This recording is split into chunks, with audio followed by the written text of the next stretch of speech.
Yeah, I just feel like this is the place and I just scream really weird. Especially if I'm just... We're gonna do it. We're gonna do it, guys. We're gonna do it.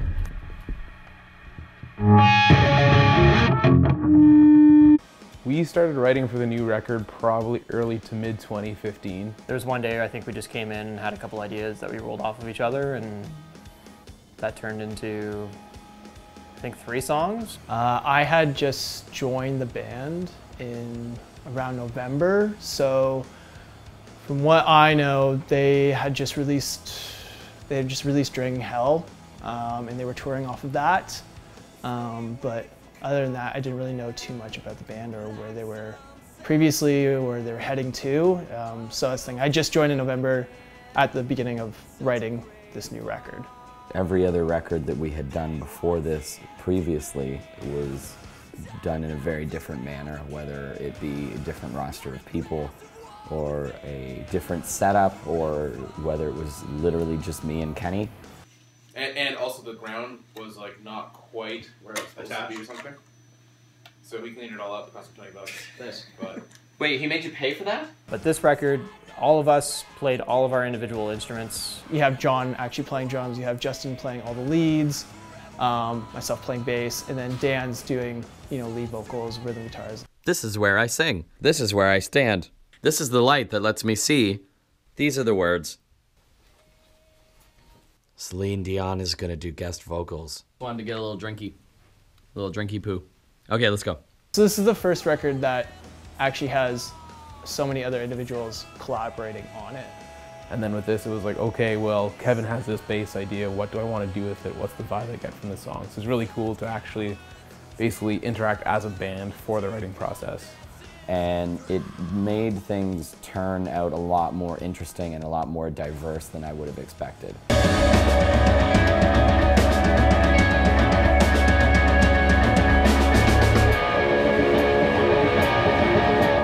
So there was a lot of interesting stuff that came from members, and then when Kevin came into the band, the writing changed significantly because all of a sudden he was coming with demos where I would listen to it and go like, what the fuck is this? You know what's nice? Now that you're officially in the band. Yeah!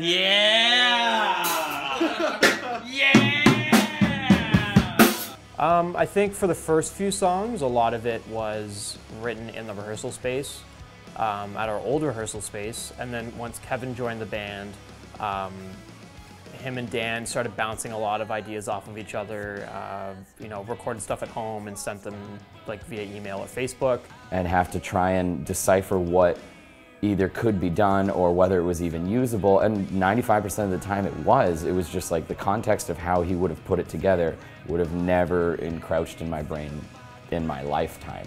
Like, I don't think any idea that really came in is the exact same as it was when it first came in. It's been changed.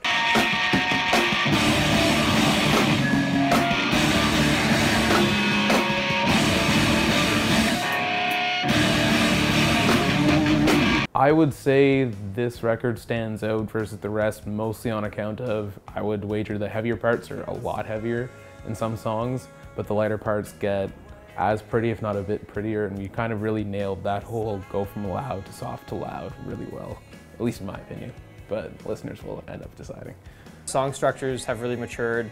The writing style, we've sort of come into our own.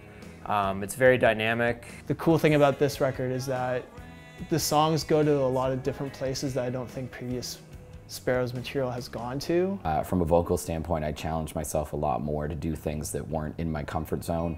I'm not hugely confident on singing quietly because that's not how I've learned to sing, and it's something that I really tried to focus in on.